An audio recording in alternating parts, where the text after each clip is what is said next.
Hey guys, I had questions when I was first starting, so I just want to do a video also to answer some of the noob questions that I had.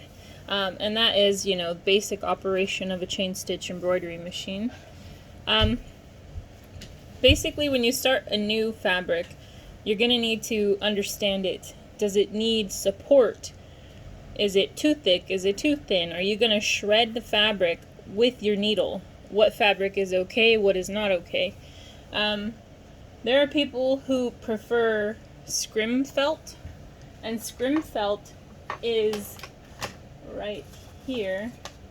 It is super, I guess black wasn't the best color to choose, but it's thick and it's hard, and it's the stuff they make like pennant banners out of, like those flags, and it's kind of the best way to describe it. It's plastic, hard felt. It's like cardboard felt.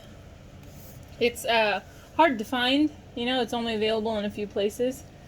And then alternatively, Amazon has 1.5 millimeter or something like that felt. They call it hard, heavy duty felt or thick felt, and I love it.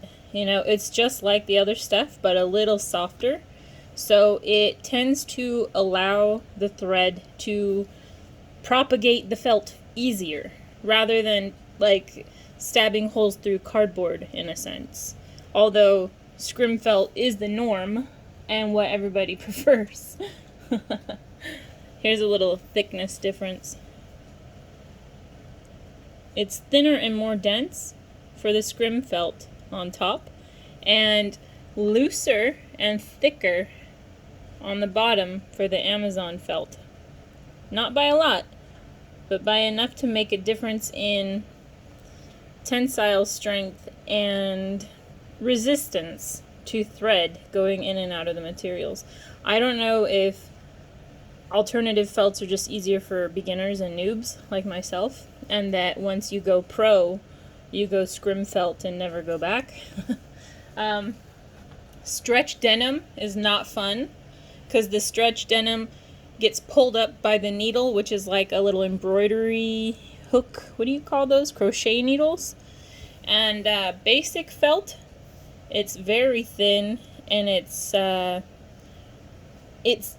not the best, but if you back it with something called stabilizer, which is just a paper, you can put this under your felt, and then all of a sudden it's much more stable, and when you're done, you rip it off the back. I have a piece here that I did on basic felt, and you can see my stitching right there. It held in there just fine because I applied the backing. And then you're supposed to take the backing out.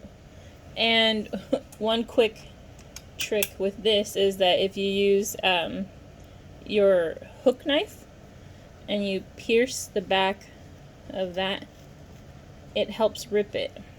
And then you kind of want to gently pull it away from the stitches so that you're not pulling on the stitches. You don't want to ruin the integrity of your work.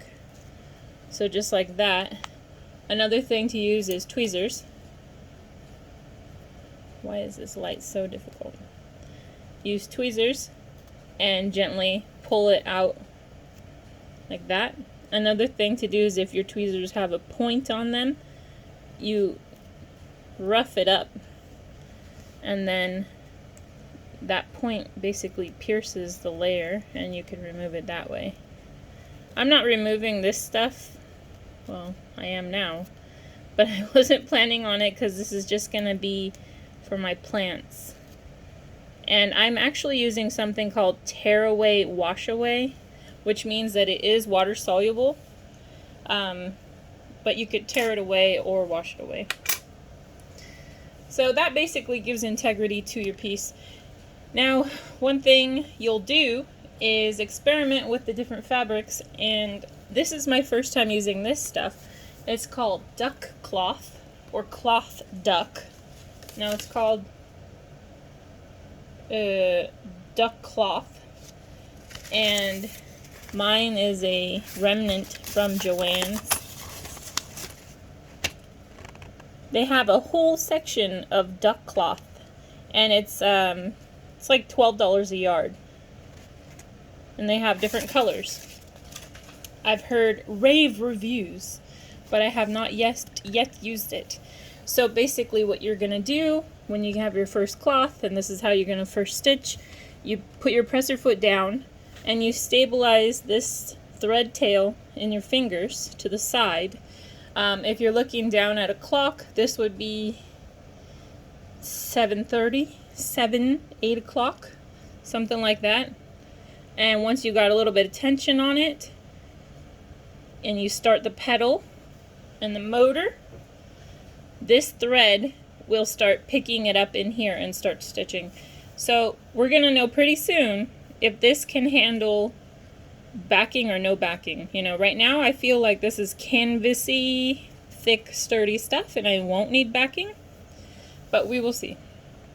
Got my knobby knob down below, aim it in the direction I want to go, and then get a few stitches started. So it's looking like it's okay.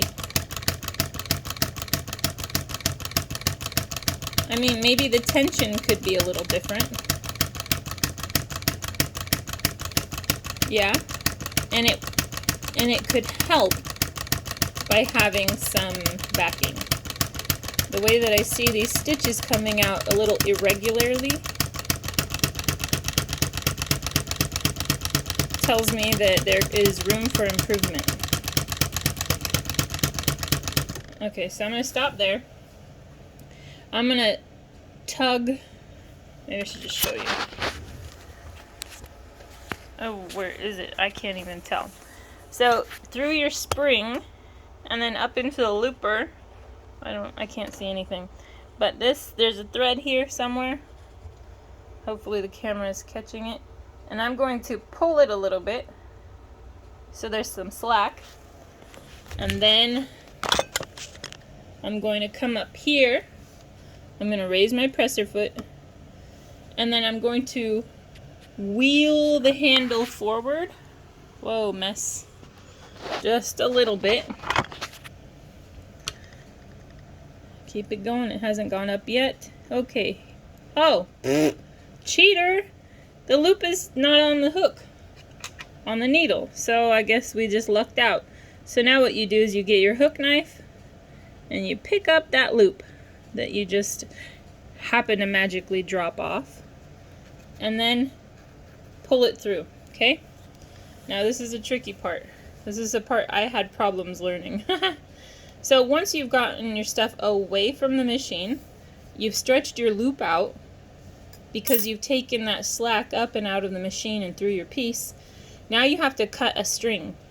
The hardest part for me learning was, well, there's a lot of hard parts. This is not easy.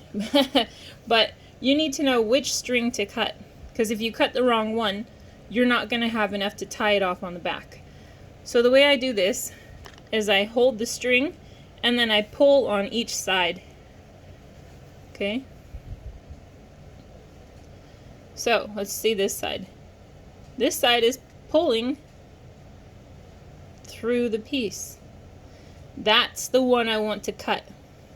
I want to cut the one that I could pull from the piece. Okay? So you stretch it out more and more to whatever you're comfortable with, and then you cut it. But you're going to want to have a tail, like when you start sewing every time. So I'm going to cut it, that's how long your tail's going to be, wherever you cut it. On the loop you pulled out. Okay? So this is the stretchy one that keeps coming out from the spool down below. I've cut it, and I've given it some space. So now you could do this and pull it off, and it'll eventually leave the piece. Or if you do this closer to the machine, you could use your hook knife, go underneath, and pull it out. Do it gently so that your machine doesn't unthread. Then when you get here and you have this piece on top and you're like, okay, what now? Well, If you didn't pull this up and out, you could unravel the whole thing. So maybe it'd be good to show you how you unravel it so that you don't do it. Okay? So I just pulled the loop out. Now I'm going to take the thread. Is this it? Let's hope. Okay. So the thread's in the back and it's not tied off. Your whole piece can go bye-bye by pulling this string. Boop, boop, boop. Boop, boop. And it goes away. But you can recoup. You just go back and you find the loop that hasn't disappeared yet. Come here. Pull it back through. Oh, I got a lot of loops. That's okay. So I brought it back out. And now I'm going to lock the stitch. If you see here, it naturally, the loop is here. The other one is holding this thread. Let's see if I can zoom in. Do you see that loop holding this piece of thread right here? Right there. If you pull this way, then you're gonna get ready to make the next loop. But if you want to pull it in the opposite direction and brace your fabric, you're cinching up and tightening that loop. I learned that from a chick in a Facebook group. She's smart. Okay? So now you have this tail. You grab your self-threading needle. You loop it in. It's on there. Let me zoom out. And now you have a boo-boo because you pulled out too much. And you have to finish this stitch.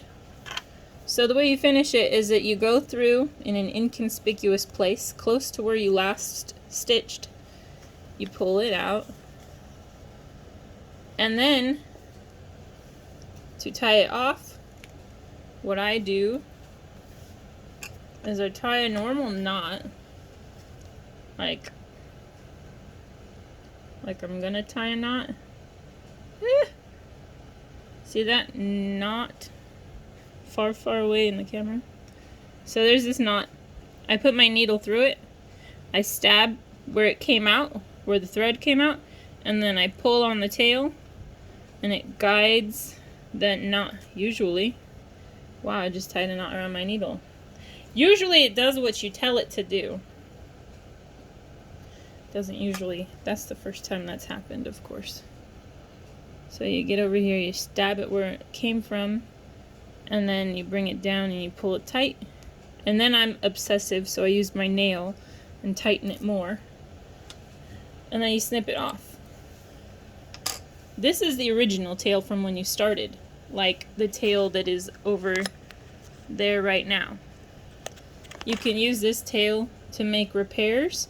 You could cut it off, or you could tie it off. But since I have a repair to do, I'm going to put it on my needle, stick it back through. Wow, I guess pulling that straightened out those gnarly loops right there. It's pretty good. But I'm still gonna go through, and if you go through ahead of your loop, like imagine I got that straight, right? So you go through ahead of your loop, you pull it out, and then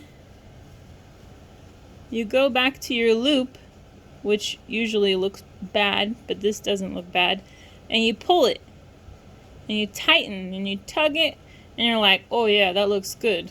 So then you keep your needle where it is, and then sneak it down forward, and then you have just pulled that loop tighter, and then it doesn't look so slack up there. The other side looks pretty slack, but that's okay because we had a tension issue in the fabric because I should have had backing. So I'm going to finish off this little knot. Get my loop, stabby stab, I got 2 of them in there. Okay, snip. And now I can start with the backing, because I know it needs backing by looking at the inconsistency in the stitches. It's not cool. Some of it's blobby, some of it's tight, some of it's almost missing. Hiccup burp. That not good. See, loose, tight. So this stuff, the tear away, wash away backing, it comes on a paper towel looking roll. And you just put it on your stuff and you know where you're going with it. You gotta place it where you're gonna be sewing.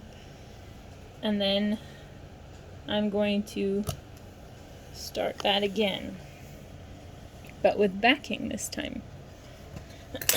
Alright, so I'm going to hold my tail, get my handle right. It's picked it up, so I let go of the tail, and then I'm just going to speed stitch this little guy.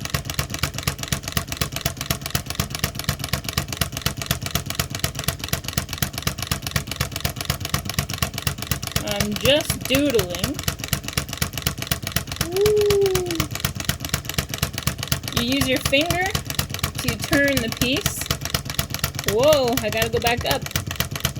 So if I'm going back up, I can cross over something I've already done so I don't make new lines. Just retrace it, but you don't want to keep retracing it forever because you will have a mess. So there's that. And then I can go over, I guess it's not really showing anymore. Go back over this stuff.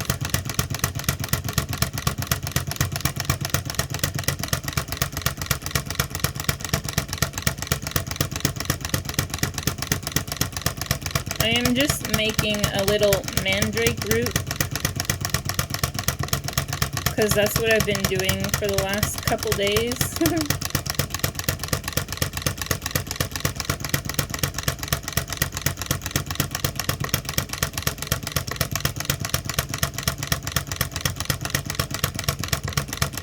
Okie dokie. So you've stopped. I'm going to do that thing where I pull some slack underneath. Just a tad. Then I'm going to, let's just do the needle first. I'm going to go forward with the wheel. Look, it just let go. My gosh, you guys. What you doing? Why you make my stuff just fall off? I'm supposed to show you how to get it off the needle. Now, if I were to just pull this out, my loop would go away because I'm not supporting it. So I like to hold on to the loop and then pull it away. And then again with this thingy, woo, I almost lost it. I stretch my loop out. Come on, give me the loop. And then I'm like, okay, so which side pulls? This is tight. When I pull that one, it doesn't want to give me any more string. So that's the wrong one. Pull this side. Ooh, it's giving me string. Keep pulling it. You pull it until you get a tail. And right now you can think about the repairs you gotta do. Any loops you messed up. So you pull out enough to make repairs. And you get it long enough to make a tail. Cut it. And then I like to put my finger on the thread and then pull it away. Alright, so now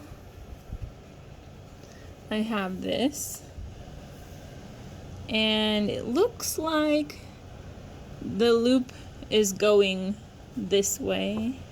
The loop is going this way. So if I pull it this way, it doesn't do much. I gotta pull it the opposite way, and it will tighten and lock. Whoop.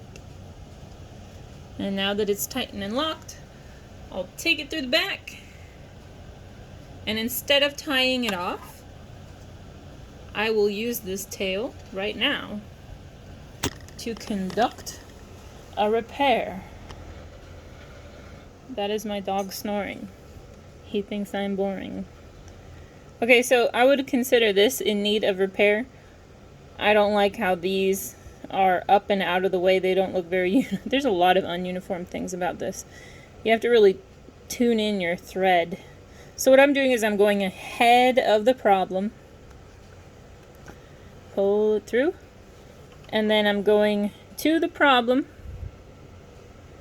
which would be these 3 loops right here. You could start in the middle and pull down. You don't want to break your needle, but look, it snugged up the first one. And then you can go to the next one and snug that up. And then while you got it, turn it around and take it back down in there. And then you've tacked that one. So you've pretty much done a lot of a difference right there. You know, then you go and you do that everywhere. Like say this area. Nope. Nope. Yes. I want that to sit down, and it's kind of standing up in that spot. So I'm just gonna go ahead of it, and then I'm gonna pull. I don't care, you know, I'm gonna pull this loop, I'm gonna pull that loop, whatever ugly loops. I'm gonna pull them down and tight, and then go down through there and snug it up. Oh, so professional. No, not really. I am a noob, and it shows. But let's say that's really bugging me, that one right there. Let's get that to go away. Excuse me, sir. No one asked you to be a problem. I think I did not do that one. See, watch. Well, it kind of worked. You have to really calculate where you go in and out with the needle. So that's okay. Now that I'm here on the back, this thing likes to hold on to your thread sometimes. And sometimes when you're doing this, it'll do that on the back of your piece. So you're just going to have to tie it off and repair it. You know, get a new piece of thread, pull it out of the machine, and use it. No, I'm not trying to thread it. I'm trying to tie it off. Okay. Stab and pull. Nail and pull. Alright. This one got all kinds of caught up all over the place. Or maybe that's just my fixes that are all over the place. You could tie that other one or cut it off. Then you put your needle on your magnet on your machine so you don't lose it. And then you start tearing away. Gently. So you don't mess up the work you just did.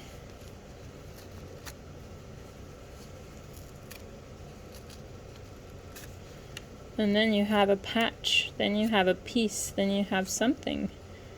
You know, you've made it. You can use your hook knife to help you get this other stuff out.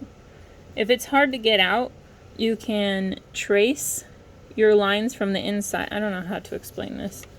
Like, your hook knife can unhook it. If that's a way to describe it. See, look, you could do this, and it could get stuck, and then all of a sudden, your thread is super tall when it shouldn't be. See, look at this. Look at that. It's terrible. And then that's when you back your patch with another color, so that you hide any boo-boos and any corrections. You can do that by chain stitching it onto another piece of, what do you call this? Felt? Like this is on cotton fabric and then fabric glued and sewn to a felt. So it's got a clean back. So there we go. There is the little mandrake. And it's just endless. You can do anything you want. You can do anything, you can just dream up and stitch around. That's basic operations. There's so much more to this machine, and It is only meant for those who have patience and ingenuity, because they are old and they need lots of help. I'll explain in other videos, future videos, restoration, maintenance, whatever. It's stuff I've learned. But there we go. That took way too long to do this, but that's because I was videoing. Thanks for watching, guys. That's how I chain stitch embroider something simple from start to finish. Alright, have fun.